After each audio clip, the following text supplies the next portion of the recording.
स्वागत है आपका कक्षा 9 गणित प्रश्नावली 13.6 बेलन का आयतन पाई आर स्क्वायर एच जो कि हम हल कर रहे हैं। इससे पहले 5 सवालों तक का हल हमने किया, उम्मीद है समझ में आया होगा। आज हम बात करेंगे सवाल नंबर 6 से। देखिए, बेलनाकार बर्तन है जिसकी धारिता यानी आयतन है 15.4 लीटर में, जबकि इसे मीटर में क्यूब में बदलें तो 1000 का भाग लगाते हैं, क्योंकि पहले वाले सवालों में भी आपको पता होगा कि 1 मीटर क्यूब बराबर 1000 लीटर होता है। इसलिए यदि लीटर को बदलेंगे तो ये 1000 जो है वो बट्टा में चला जाएगा। तो 15.4 लीटर यानी कि 15.4 बट्टा 1000 मीटर क्यूब, ये हो गया उस बर्तन का आयतन। यदि बर्तन की ऊंचाई 1 मीटर है तो बर्तन को बनाने के लिए कितने वर्ग मीटर धातु की आवश्यकता होगी, ये हमें ज्ञात करना है। देखिए, वर्ग मीटर है, इसलिए हमें ज्ञात करना है उस बेलनाकार बर्तन का संपूर्ण पृष्ठीय क्षेत्रफल। उसके लिए संपूर्ण पृष्ठीय क्षेत्रफल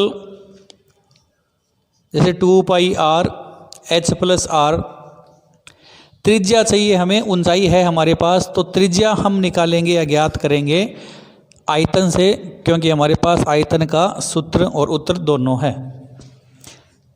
तो सबसे पहले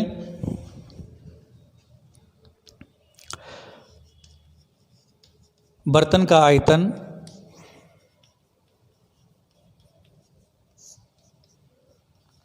(15.4 बट्टा 1000), या ये पॉइंट भी हम हटा दें तो नीचे 1 0 और।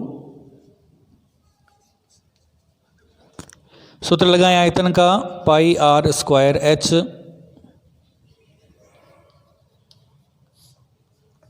बराबर 154 बट्टा 10,000। मान रखें त्रिज्या हमें ज्ञात करनी है, h का मान 1,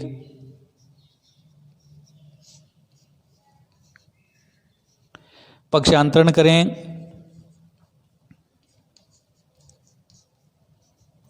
तो 7 बट्टा में है वो ऊपर गुणा में, और जो गुणा में 22 और 1 है वो बट्टा में। वैसे 1 का मतलब नहीं है, परंतु ये यहाँ लिखना है क्योंकि 1 को किसी संख्या से गुणा करते हैं तो वही संख्या आ जाती है, और 1 का भाग लगाएं तो भी वही संख्या आ जाती है। देखें, 22 से 154 को काटें 7 बार, और ये जो 10,000 थे वो ज़रूर लिखें, यानी 10 की घात 4 जो है वो ज़रूर लिखें। तो ऊपर है 7 × 7 यानी कि 49, जबकि नीचे है 10,000।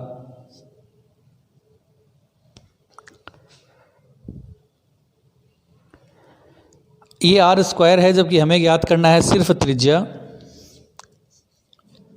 तो पक्षांतरण करें तो वर्ग वर्गमूल में बदल जाता है। 49 का रूट 7 और 10,000 का, ये देखिए 1 2 3 4 है तो उसका आधा 0 यानी कि 100। 7 बट्टा 100 मीटर या 0.07 मीटर, ये है त्रिज्या। अब हम संपूर्ण पृष्ठीय क्षेत्रफल सूत्र लगाकर जो धातु की सीट है उसका मान हम ज्ञात कर सकते हैं। यहाँ से नोट करें, उसके बाद में आगे ये इरेज करने के बाद में, क्योंकि बोर्ड लिमिट मात्रा में है, आगे या मतलब और कहीं लिखा नहीं जा सकता, तो ये नोट कर लें। उसके बाद में देखें आगे, जैसे कि त्रिज्या जो है वो अभी ज्ञात की थी,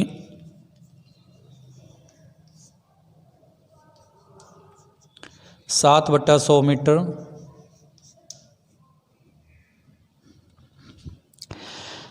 चलिए आगे है सीट की आवश्यकता, जो है धातु की सीट की, जो हमें मान ज्ञात करना है। उसके लिए बेलन का संपूर्ण पृष्ठीय क्षेत्रफल का सूत्र लगाएं और उसे हल करें।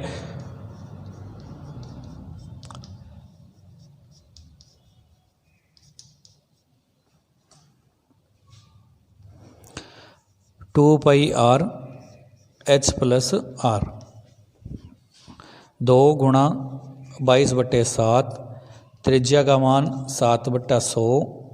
0.07 रखना चाहें तो वो भी रख सकते हैं, परंतु ये ज़्यादा सरल रहेगा आपके लिए काटने में भी। h की जगह 1, और यहाँ पर आप 0.07 रख सकते हैं ताकि जोड़ में दिक्कत ना हो। देखिए, 7 से 7 को डिवाइड कर दें, 22 को 2 से गुणा कर दें तो 44 हो गया, बट्टा रह गया 100।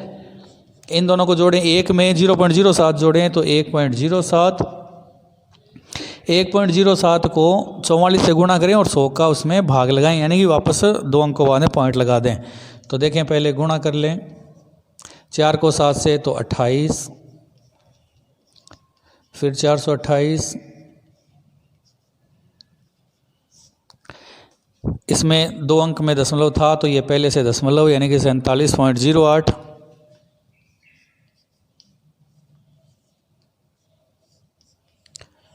फिर यदि ये 2 हम और हटाना चाहें तो 0.4708 मीटर स्क्वायर, ये हो जाएगा आपका हल। ये 2 अंक और चला जाएगा दशमलव के नीचे 2 जीरो हैं, उनको हटाने के लिए 1 और 2 तो आगे की ओर चला जाएगा। तो आपका उत्तर हो जाएगा, फाइनल उत्तर हो जाएगा 0.4708। ये है क्वेश्चन नंबर 6, नोट करें। उसके बाद में है question number 7। Question number 7, pencil है, जैसे कि अपने पास होती है लेड पेंसिल। उस लेड पेंसिल की लंबाई जो है यानी कि जो हाइट है वो है 14 सेंटीमीटर की। उसके अंदर ग्रेफाइट है जिससे हम लिखते हैं, उसकी लंबाई भी 14 सेंटीमीटर ही होगी। यदि पेंसिल का व्यास 7 मिलीमीटर का है ये, तो पेंसिल की त्रिज्या उसकी आधी यानी कि 7/2 मिलीमीटर। ग्रेफाइट का व्यास यानी कि जो ग्रेफाइट है जिससे हम लिखते हैं नोक जो है, उसका व्यास यदि 1 मिलीमीटर है तो उसकी त्रिज्या हो जाएगी 1/2 मिलीमीटर। ये था मान। अब हमें ज्ञात क्या करना है, उसके लिए देखें, यदि लेड पेंसिल में से ग्रेफाइट को निकाल दें तो जो लकड़ी बचती है पेंसिल की उसका यदि हमें आयतन ज्ञात करना होगा। पेंसिल में से ग्रेफाइट को निकाल दें तो वह खोखली बन जाएगी। इसका मतलब 2 त्रिज्याएं काम में आएगी, यानी कि πr² h की जगह πr1² माइनस r2² h हो जाएगा, जैसे कि पहले वाले सवाल में हुआ था। उसके बाद में देखें, ग्रेफाइट का आयतन भी हमें ज्ञात करना है। आयतन के लिए सबसे पहले इकाई को एक जैसा करें। यहाँ मिलीमीटर में है तो इसे सेंटीमीटर में बदलें। सेंटीमीटर में बदलने के लिए क्या करते हैं, क्योंकि 1 मिलीमीटर जो होता है वो 1/10 सेंटीमीटर के बराबर, या 1 सेंटीमीटर में 10 मिलीमीटर होते हैं, तो ये 7/20 सेंटीमीटर हो जाएगा, जबकि ये 1/20 सेंटीमीटर हो जाएगा। ये जो जीरो लगा है आगे वो 10 वाला मान है, यानी 1 सेंटीमीटर में 10 मिलीमीटर होते हैं, उसका भाग लगाया जाता है।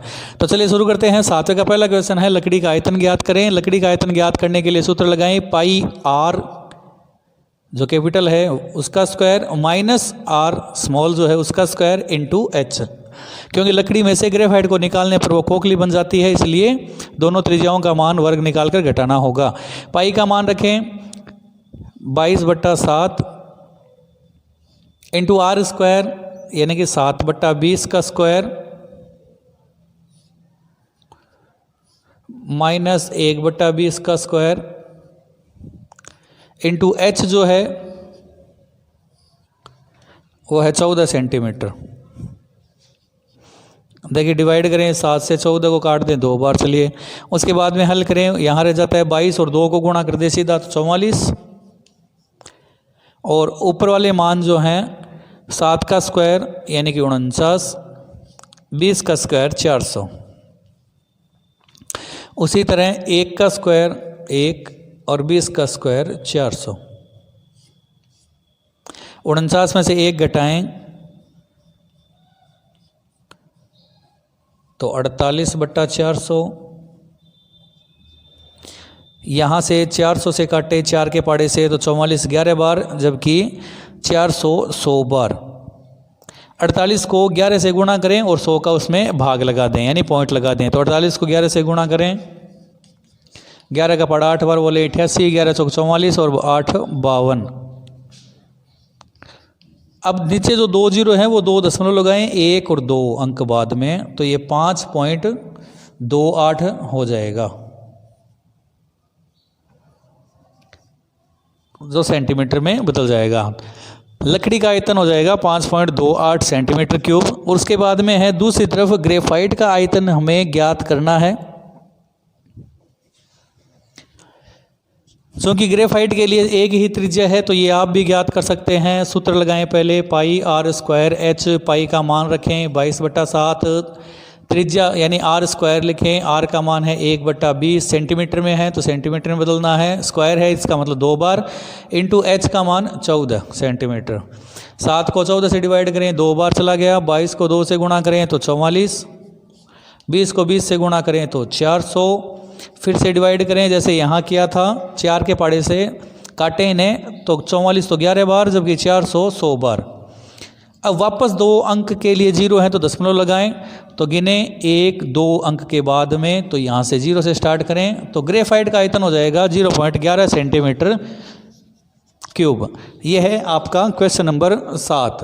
पेंसिल है उसमें ग्रेफाइट है, दोनों का आयतन ज्ञात करना है, दोनों त्रिज्याएं काम में लेनी है। मिलीमीटर को सेंटीमीटर में बदलने के लिए 10 का भाग लगाते हैं, और सेंटीमीटर को यदि मीटर में बदलना हो तो 100 का भाग लगाना पड़ता है, क्योंकि उसके मान के बराबर। जैसे 1 मीटर में 100 सेंटीमीटर, और उसी तरह 1 सेंटीमीटर से 10 मिलीमीटर जो छोटे छोटे होते हैं पॉइंट के लिए वो। तो ये है 7वां क्वेश्चन, नोट करें। उसके बाद में देखें क्वेश्चन नंबर 8, इस प्रश्नावली का अंतिम क्वेश्चन है। क्वेश्चन नंबर 8, एक हॉस्पिटल या अस्पताल में 250 रोगियों के लिए एक बेलनाकार कटोरे में सूप तैयार किया जाता है। यदि कटोरे का व्यास 7 सेंटीमीटर है तो त्रिज्या हो जाएगी 7/2 सेंटीमीटर, यानी भागने लगाएं 3.5, यहाँ से काटना आसान हो जाता है इसलिए 7/2 आधा ही रखें।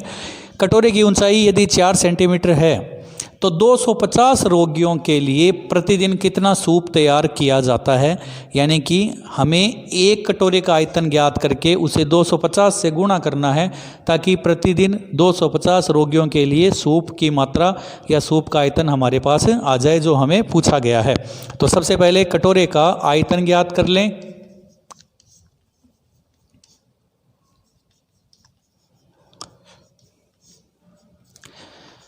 बेलनाकार है इसलिए पाई आर स्क्वायर एच मान रखें। पाई का मान 22/7 इंटू आर त्रिज्या है 7/2 इंटू 7/2, 2 बार लिखनी है, स्क्वायर है इसलिए, इंटू एच का मान 4।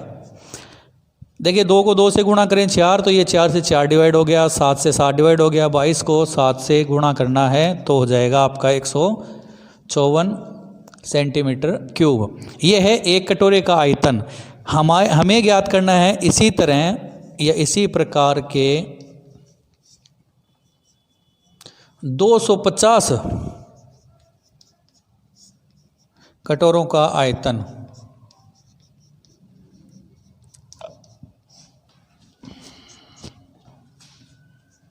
तो एक का हमारे पास है, जितने का हमें पूछा है उससे गुणा कर दें।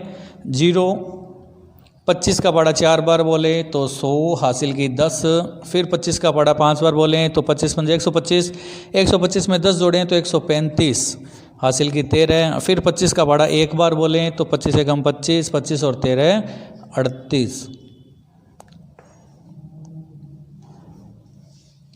देखिए मैं सीधा कर सकता हूँ, आप भी कर सकते हैं, पर अभ्यास की ज़रूरत है। यदि ऐसा नहीं होता हो तो आप गुणा करके करें, गलत नहीं होना चाहिए। 38,500 सेंटीमीटर क्यूब ये है उस कटोरों का आयतन। अब उसमें सूप की मात्रा जो है वो इसमें हम बदलना चाहें,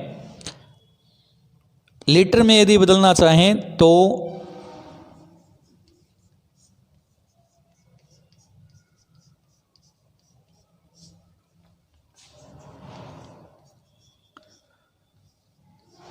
38,500 सेंटीमीटर क्यूब